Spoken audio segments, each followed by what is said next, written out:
My delusional ex-fiancée said, my ex and I reconnected and were engaged now while still wearing my ring. I calmly took it back and told her to leave. Months later, cops hauled off my porch, her screaming for a second chance. Hey Reddit, never thought I'd be posting here, but life's been stranger than anything I could have made up. Long story short, my fiancé dropped a confession on me that flipped everything upside down, and what followed was a mix of entitlement, delusion, and straight-up chaos. I'm not looking for pity, just figured I'd share how it all went down, and how I ended up walking away better than I ever imagined.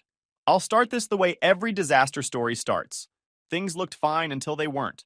I'm Nolan, 31 male, union electrician. I've been busting my ass for over a decade, and earlier this year I finally bought myself a house. Not an apartment, not a rental, not my mom's basement with motivational posters set up, an actual house. It was supposed to be the place Chloe and I started our life together after marriage.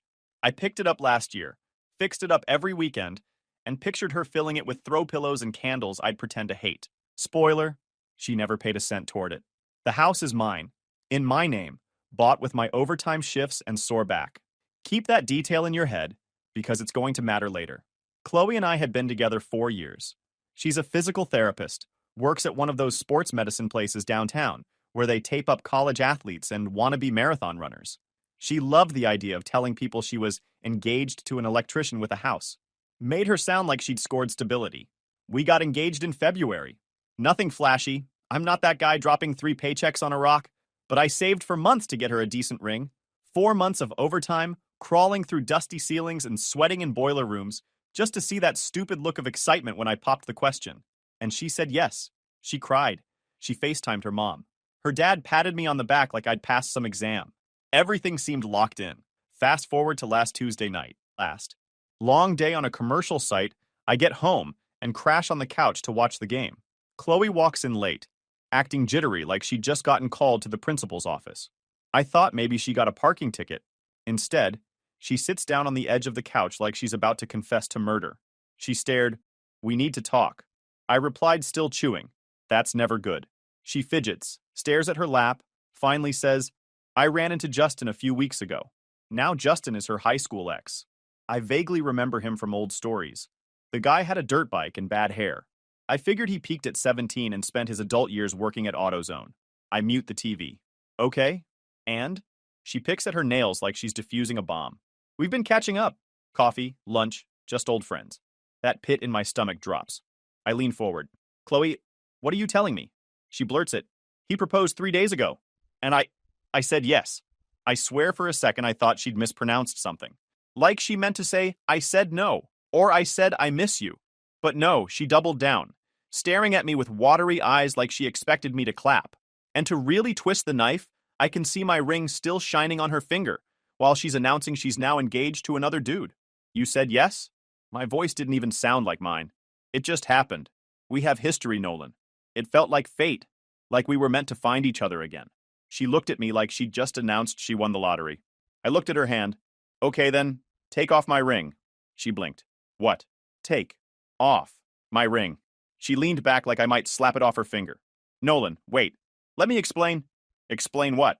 That you've been cheating on me and now you're engaged to him? What's left to explain? I wasn't cheating, she says. We were just talking. Until what? Until he pulled out a ring? Until you decided destiny trumps loyalty? My voice was louder than I intended, but come on. She starts crying like she's the victim. I hold out my hand. Jesus, Chloe. The ring. Her hands shake, but she twists it off and hands it over. I shove it in my pocket. I need you to pack a bag and get out. Tonight. I'll go for a drive. You've got an hour. When I come back, you're gone. No, please, can't we just talk about this? Talk about what? You already made your choice. Go be with your destiny or whatever fairy tale nonsense you think this is. Then I grabbed my keys and left. By the time I got back, the house was quiet. No shoes by the door. No Chloe perfume in the hallway. Just me, standing in the house I bought, realizing I'd been demoted from future husband to practice run because Justin suddenly remembered her name. That was the night it all blew up. If you're expecting me to say I sat there crying into a pillow, nah. I'm not wired that way. Don't get me wrong, it hit me hard. 4 years wasted, 4 months of overtime for a ring she wore into another man's proposal. But sitting there in silence, I knew one thing. She was gone, and I wasn't about to chase. Looking back, maybe I should have noticed her cheating sooner. But truth is, I was busting my ass at work, pulling doubles, crawling through attics, wiring job sites until my hands cramped, all so we could have the wedding she wanted, and a house that actually felt like ours. She took that for granted. I wasn't ignoring her. I was just too busy building the life she claimed she wanted. Anyways, I kept the house. I kept the ring. And I kept my dignity. She kept her delusions. What I didn't know yet was how far those delusions were going to stretch, and just how insane her destiny story was about to get. The night she left, I figured the drama was done. She got her fairy tale with Justin. I got my ring back, and the house stayed mine. End of story, right? Wrong. The next morning, my phone was already buzzing like a fire alarm. First one was her mom. Long text about how I should be happy for Chloe, because real love always finds a way. She used the words God's plan like 3 times, like him upstairs personally scheduled Chloe to cheat on me. Then her dad called, leaving a voicemail telling me I was being immature for asking back the ring, and I should have respected her choice, the power of first love. Immature? I'm the one who worked 4 months of overtime for a ring she wore straight into another guy's proposal. If that's immature, sign me up. I shot back one reply, just once, before I blocked them all. I texted her mom, funny how destiny shows up the minute I already paid for her ring. Guess God's plan includes me working weekends, so Justin doesn't have to. Never heard back after that. Probably still quoting it at the dinner table. Chloe tried a couple times too. Little "can we talk?" messages that I ignored. She didn't get the hint until I blocked her number. That's when she started using random ones. I'll get to that later. That first week alone in it was weird. I won't lie. Walking into the bedroom and seeing her side of the closet empty hit different. But I told myself it was my house long before it was ours. She just got to enjoy the ride until she bailed. So I sat on my couch, looked around at the place I built and told myself, she's gone. This place stays mine. Of course, work didn't care about my love life. I still had to drag myself onto a job site at 6 in the morning. I must have looked like hell because my foreman asked if I was sick during the safety meeting. I shrugged it off. What was I gonna say? Nah, man, my fiancée upgraded to her high school sweetheart, so I'm just running on caffeine and sarcasm now. Didn't exactly fit the vibe. The thing is, when you're busy wiring a panel or dragging conduit through a crawl space, you don't have time to sit around crying. That's the one perk of being in a trade. The work doesn't care if you're heartbroken.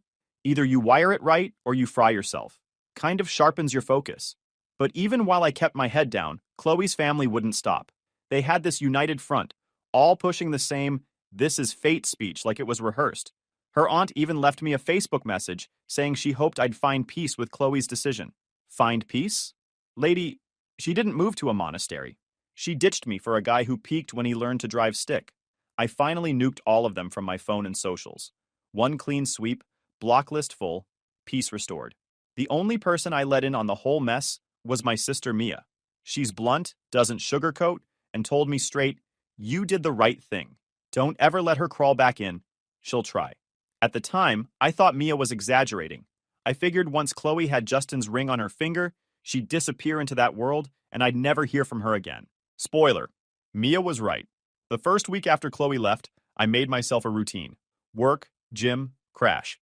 Keep it simple. No scrolling through her socials. Just eat, lift, wire, repeat.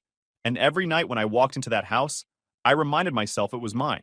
She might have sat on Pinterest picking out color swatches, but she never paid a bill. Still, there was this nagging thought. How long had she been planning this? She swore they only started talking in March, but March was literally 1 month after she said yes to me. Which means while I was out busting my ass pulling double shifts, she was sipping lattes with her ex, convincing herself that dumping me was meant to be. If I'd known what was coming next, I'd have laughed in her face right then. But back then, I thought the storm was over. Chloe was with her destiny, and I had my house, my tools, and my job. What I didn't realize was that the real storm hadn't even started yet. Because the next stunt she pulled? That's when I realized I wasn't just dealing with a cheater. I was dealing with someone completely detached from reality. About a week after I blocked Chloe and her entire family, I thought I had peace.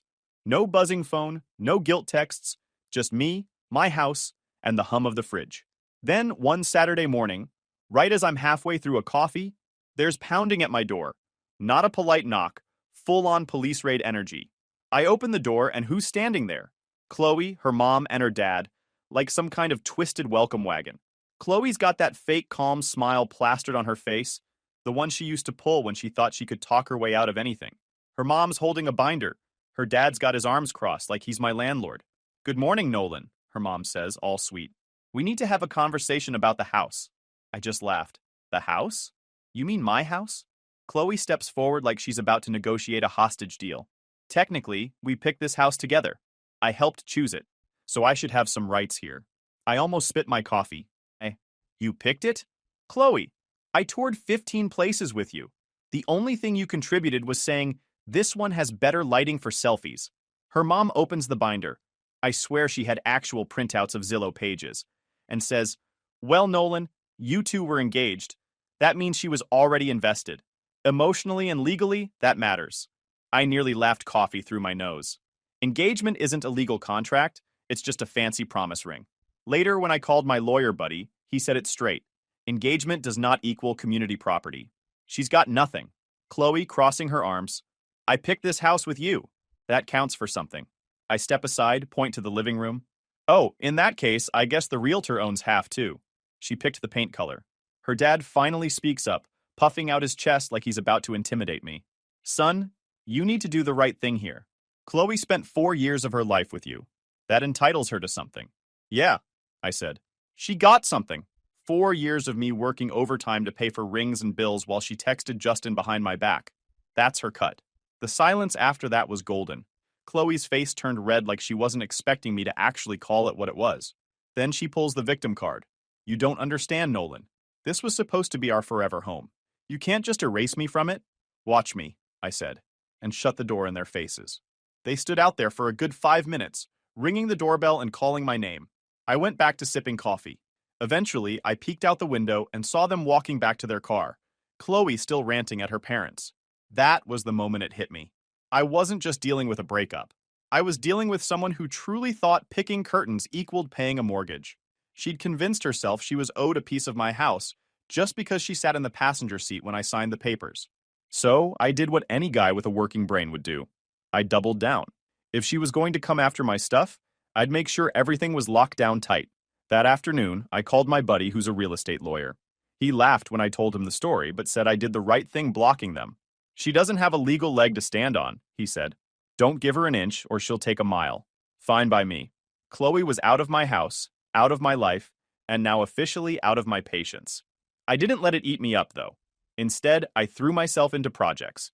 First thing I did was pawn that ring. Didn't get back what I paid. No surprise there. But it was enough to grab some upgrades I'd been eyeing. New multimeter, set of conduit benders, some heavy-duty gear for the shop. If I was going to rebuild, I'd rebuild with tools, not tears. I also started spending more time at the gym. Lifting had always been part of my routine, but now it became non-negotiable. Deadlifts, squats, bench, repeat. Every rep was like slamming the door on Chloe's nonsense. By the second week, guys at the gym were joking I'd gone revenge body mode. And when I wasn't at the gym or the job site, I was in the garage. A buddy of mine had an old motorcycle collecting dust, and I bought it off him cheap. Every weekend I'd strip it down, polish parts, order replacements. There's something satisfying about taking something broken, piece by piece, and turning it into something stronger. Kind of poetic, but not in the way Chloe's family would use it. Funny thing, once word got around about Chloe's little house stunt, people started quietly reaching out. A couple of mutual friends texted me like, dude, she's lost it. Even my foreman pulled me aside at work one day and said, heard about your ex. Good on you for standing your ground.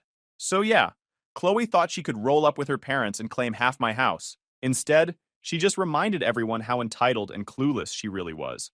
And me? I was in my house, with my tools, my projects, my gym routine. Life was quiet, structured, mine.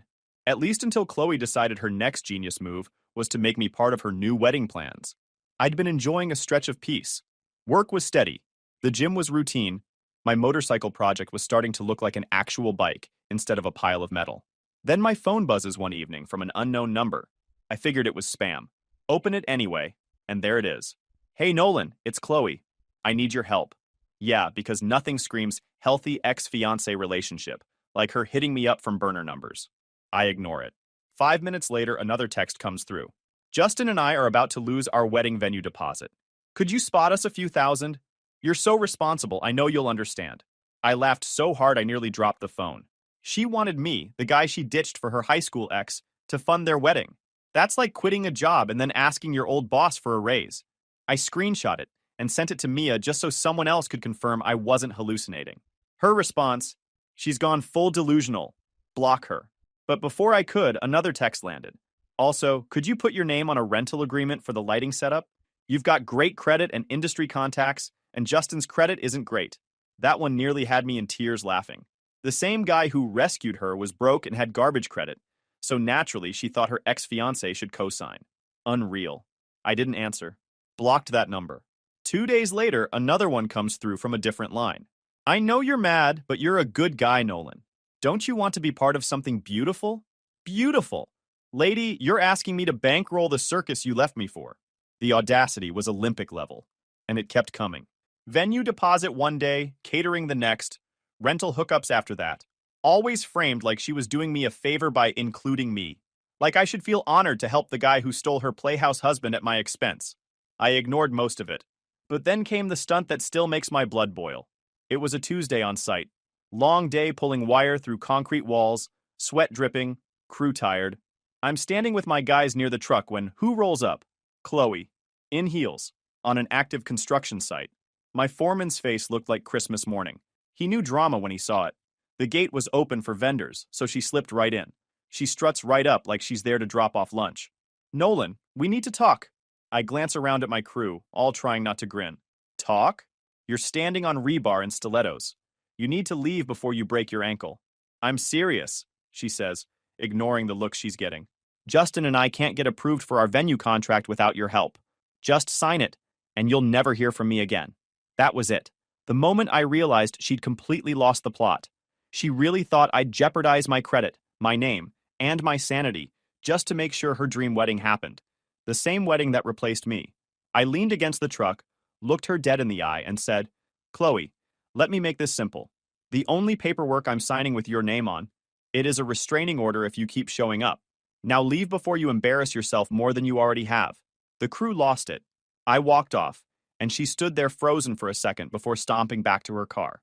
My foreman gave me a pat on the shoulder and said, good answer. That night, Mia and I sat down and drafted one final message. Professional. Firm. Zero wiggle room. I sent it to the latest burner number she'd used. I will not be providing financial assistance or professional services for your wedding. Do not contact me again by any method. If you continue, I will take legal action. I wish you well, but we are done. Then I blocked that number too. The thing is, she still tried for a while. More burners, more, please just this one thing messages. But I kept every single one. Screenshots, logs, dates. If she wanted to escalate, I was ready.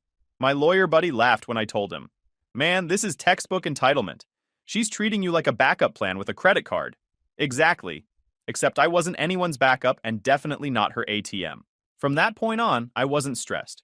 Annoyed? Sure. But stressed? Nah. Because every time she tried to drag me back into her circus, she just made me look smarter for leaving it. And while she was burning through phone numbers, I was stacking hours at work, stacking weight at the gym, and stacking progress on that motorcycle. My life was moving forward. Hers was circling the drain, and she didn't even see it yet. What I didn't know then was that her little destiny with Justin was already starting to crack, and when it finally collapsed, she wasn't just going to come crawling back. She was going to sprint. Thing is, while her destiny was busy crumbling, my life was leveling up. The hospital project I'd been grinding on wrapped up strong, and my foreman pulled me aside. Nolan, you've been holding this crew together. Time for you to lead one. Just like that, I was promoted to run point on another big renovation. Better pay, more responsibility, and a crew that actually respected me. On top of that, the gym became my second home. I wasn't just moving weight, I was moving forward. Guys started noticing. Damn, man, you on some revenge arc? One of them joked. I just smirked. Call it what you want, but every deadlift was proof I wasn't sitting at home sulking. And then there was the garage. The bike I'd bought off my buddy was starting to take shape. Frame sanded, chrome polished, engine cleaned up. Every Saturday morning, neighbors would wander over, curious about the noise and leave impressed at how it was coming together. That bike was therapy in the form of grease and busted knuckles. Life didn't stop there. Through a mutual at the gym, I got introduced to Sawyer. She wasn't some rebound, just a solid person. We grabbed coffee after a workout one Saturday, and it felt easy. No drama, no destiny speeches. Just conversation about work, hobbies, and the dumb stuff people say when they think they're deep. We left it at that, casual. But it felt like a reminder that not every woman was Chloe. So yeah, while Chloe was busy texting me from burners, like I was her unpaid wedding planner, I was stacking wins. Then came the cookout. A mutual friend, guy from the union, invited me over for a backyard hang. Food, drinks, cornhole, the usual. I show up, plate of ribs in one hand, and who's sitting on a lawn chair like she owns the place? Chloe. And of course, Justin's glued to her side. Justin gives me that smug nod like he's won something. Chloe pretends not to notice me, then does the fake wave. Oh, hey Nolan. I keep it casual. Chloe. Justin. For a while, I mind my own business, talking shop with the guys, but I can feel her watching me. And eventually, Justin, clearly wanting to flex, wanders over with her in tow. Didn't expect to see you here, he says, puffing out his chest. Yeah, I almost didn't come, I reply, taking a slow sip of my drink. Good thing I did. Always entertaining to see where my overtime pay went. His face twitches. Chloe glares, but Justin pushes through. We're doing great. Big plans ahead. That's when I drop it. Calm, steady, no raising my voice. Funny, because if you were doing so great, Chloe wouldn't have had to come crawling back to me asking for money. Guess you can't provide for her if she's begging her ex-fiancé to bail out your wedding. The group around us went dead silent. I swear you could have heard a fly land on the grill. Justin's smirk cracked. Chloe's jaw dropped, and I just kept chewing on a rib like nothing happened. Justin stammered something about lies and taken out of context. But I wasn't finished. I leaned in a little, real casual. Oh, and Justin. Did she ever mention that when she said yes to your proposal? She was still wearing my ring? You're welcome for the warm-up round. That one landed like a nuke. A couple of guys near us actually choked on their drinks. Chloe turned bright red, Justin's neck went stiff, and the silence stretched long enough for everyone to get the picture. Chloe tried to recover, muttering, "That's private, Nolan." "Not when you paraded around like Destiny," I said. "You two wanted an audience. Now you've got one." They bailed not long after, storming out like they had somewhere better to be. The vibe around the yard shifted back to normal, but people kept sneaking glances at me, giving little nods of approval. I didn't gloat. I didn't need to. Sometimes the truth humiliates better than any insult. On the way out, my buddy clapped me on the back. "That was savage, man. You handled it perfect." A couple months rolled by after that cookout, and honestly, life settled into a groove. Work, gym, weekends on the bike, same loop, just cleaner without the drama. I sat in my garage, tightening bolts on the bike, grease on my hands, and thought about it. For months, I'd been the guy they called immature for walking away. The one Chloe's family painted as bitter. But standing there at that cookout, calmly dropping facts while Justin and Chloe squirmed, I realized I didn't need to defend myself. They humiliated themselves just by being who they were. And sure enough, it wasn't long after that the cracks in their perfect story turned into craters. Justin wasn't just broke. He was also busy cheating on her with anything that moved. And that's when Chloe stopped pretending I was irrelevant and started chasing me like I was the last lifeboat on the Titanic word, spread fast. Justin, her soulmate, her destiny, the guy who was supposedly God's gift to her, couldn't keep it in his pants. Not just once either. Multiple women. Some casual hookups. Some repeat flings. He wasn't even smart about it.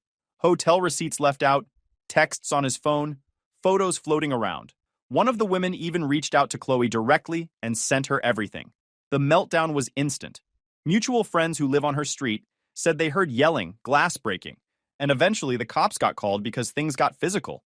Justin left her a bruise on her arm and police report in her name. Destiny, huh? And here's the thing. I should have felt smug. I should have been celebrating the fact that the guy she threw me away for turned out to be trash. But instead, I just shook my head. I wasn't surprised. You don't steal someone's fiancé and then magically turn into husband material. But Chloe? She wasn't just humiliated, she was desperate. And desperation made her do what she swore she'd never do. Come running back to me. Thing about blocking someone doesn't stop voicemails. They just pile up in a separate inbox. And Chloe kept finding new numbers to call from anyway. First it was voicemails. Long, rambling ones. "I'm so sorry, Nolan. I didn't realize what I had with you. Justin showed me how stable and genuine you are by contrast." Like it was some kind of compliment that her cheating ex made me look good. Then came the guilt trip angle. "I know you're kind and wouldn't let me struggle, You've always been my safe place. Translation: Justin's broke and violent, and she wanted to slide back into the guy who actually pays bills. Some days she'd leave 2 or 3 messages in a row, apologetic in one, angry in the next, sobbing in the third, always during work hours, like she timed it for when I couldn't answer. I ignored every single one, but I saved them. Dates, times, transcripts. Mia told me to keep records, and I listened. Then she switched strategies. Mutual friends started dropping hints. Hey man, Chloe's really hurting. Maybe you should just talk to her. I told them straight. She had 4 years to talk. She picked Justin. End of story. Word must have gotten back to her, because the next day, another voicemail came through, this time with her whining about me being cold and heartless. Finally, it escalated to her showing up in person. It was a Saturday morning. Sawyer and I were having coffee on my balcony. She wasn't my girlfriend yet, but we'd been hanging out more. Cool, easy vibe. She didn't pry into my mess, didn't try to fix me. Just listened when I needed to vent and laughed when I was sarcastic. There's a knock at the door. I wasn't expecting anyone. I open it, and there's Chloe, looking like she hadn't slept in a week. Eyes swollen, hair a mess, clutching her phone like a lifeline. She jumps right in. Nolan, I made a mistake. The biggest mistake of my life. Please, just give me 5 minutes. We can work through this. I lean on the doorframe, calm as ever. Chloe, I'm glad you're safe. I hope you're getting help for what Justin did to you. But we're done. That ended the night you told me you were engaged to him. She starts crying, shaking her head. No, please, just talk to me. We built so much together. Don't throw it away for someone you barely know. That's when Sawyer walked up behind me. Didn't say a word. Just stood there, hand on my shoulder, quiet but steady. Chloe's eyes flicked to her, then back to me, and I saw it click in her brain. I wasn't alone anymore. I wasn't sitting in the dark replaying what she did. I was moving forward. I looked Chloe in the eye. You don't miss me. You miss the backup plan. You miss the guy who worked overtime to pay for everything, who never cheated, who never laid a hand on you. You thought you could upgrade, and it blew up. That's not love. That's desperation. And I'm not your safety net. Her face twisted. You're really going to throw away 4 years for her? She nodded towards Sawyer like she was competition. I shook my head. No, Chloe. You threw away 4 years for Justin. I'm just refusing to recycle your mistakes. I closed the door. Instead of leaving, she completely lost it. Banging on the door with both fists, screaming my name like I was supposed to suddenly forget everything. Then she started hitting the windows, rattling them so hard I thought she'd break the glass. Sawyer just raised an eyebrow and sipped her coffee while I stayed calm. I pulled out my phone, dialed the cops, and said, Yeah, my ex-fiancée is outside having a full breakdown, threatening my property. Can you send someone to get her off my porch? 10 minutes later, the flashing lights rolled up. Chloe was still pacing and pounding like she thought persistence would win me over. The officers got her under control quick, walked her to the cruiser while she kept yelling about how I was throwing away destiny. I just stood there, arms crossed, watching them drive her off like she was a problem finally being hauled to the dump. Sawyer slid the sugar toward me and said, deadpan, so, bike engine ready to reinstall this weekend? That's when it really hit me. I didn't just escape a bad relationship. I escaped a delusional circus. And I wasn't stepping back into the tent, no matter how many clowns showed up at my door. After the cops escorted her off my porch that day, I figured that was the end. But with Chloe, the end was never the end. She went quiet for a few weeks. Then one Saturday morning, I heard another knock at the door. This time, it wasn't just Chloe. She brought backup. Standing there with her was her mom, looking like she'd rehearsed something in the mirror 10 times before showing up. Her mom started first. Nolan, we've done a lot of soul searching. Chloe has been in therapy, she's learning from her mistakes, and she has something important she wants to tell you. Chloe stepped forward, hands clasped like she was giving a presentation. I realized I was checked out of Justin long before he cheated. I see now what I threw away. I don't expect us to pick up where we left off, but maybe coffee? Just a chance to see if anything's still there. I leaned against the frame, arms crossed. Chloe, let's be honest. You didn't realize I was special. You realized Justin was a broke cheater. There's a difference. Her mom jumped in, defensive. That's not fair. She's grown. People make mistakes, but people can change. Yeah, I said. People do change. I changed. I learned I deserve someone who chooses me first, not as a safe option when plan A blows up. Chloe's eyes welled up. So that's it? 4 years mean nothing? They meant something then, I said. But they ended the night you told me you were engaged to another man. That was your choice. You burned the bridge. I'm not rebuilding it. I closed the door. This time, I expected her to leave, but I underestimated the circus act. Later that evening, Sawyer and I came back from grabbing groceries and found flowers and a handwritten note propped against my front door. The note said, "I'll wait for you. True love never dies." That was it. Line crossed. She wasn't just being annoying anymore, she was trespassing. I snapped a few photos, bagged the flowers, and dropped everything into a folder with all the voicemails, texts, and screenshots I'd been saving. Next morning, I called my lawyer buddy.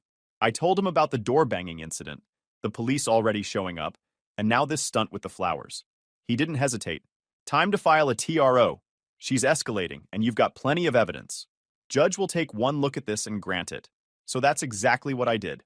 Walked into the courthouse with my file thick enough to be a college thesis. Logs, screenshots, police report, photos of the flowers and note. The judge barely blinked. Temporary restraining order granted. Just like that, it was official. She was legally barred from contacting me, showing up at my house, or trying any more stunts. Word got back to her fast. Through mutual friends, I heard she lost it, ranting about how I overreacted and took it too far. But most people didn't buy it. After everything that had come out, Justin cheating, her begging me for money, her meltdown on my porch, nobody was lining up to defend her. Her family, the same people who once preached destiny at me, went radio silent. No more texts, no more sermons about God's plan. They disappeared from social media too, probably embarrassed that their fairy tale turned into a police blotter. Not long after, Mia told me she'd heard Chloe packed up and moved to Cincinnati for a fresh start. New job, new apartment, new city. Basically starting from scratch because she burned through every bit of credibility here. Meanwhile, my life was only getting better. Work was solid. I was leading my crew, training apprentices, and making more money than I ever had. The motorcycle in the garage? Finished. Clean chrome, roaring engine, runs like a dream. Looking back, I realized Chloe did me the biggest favor of my life. She showed me exactly why I deserved better. She showed me that some people aren't looking for love. They're looking for a lifeboat. And I'm nobody's lifeboat. Filing that TRO wasn't just about keeping her away. It was the final nail, the last reminder that I wasn't playing her game anymore. She wanted chaos. I wanted peace. And peace won. So yeah, 4 years ended with her crying about destiny, and me walking away with a court order, a finished bike, and a woman who actually respects me. Sometimes the best revenge isn't loud. Sometimes it's just building a life so solid the clowns can only watch from the outside. YouTube just dropped this new hype feature. If you're hooked on this story, smash that hype button. It tells YouTube this video deserves to blow up, and it keeps even crazier stories coming your way.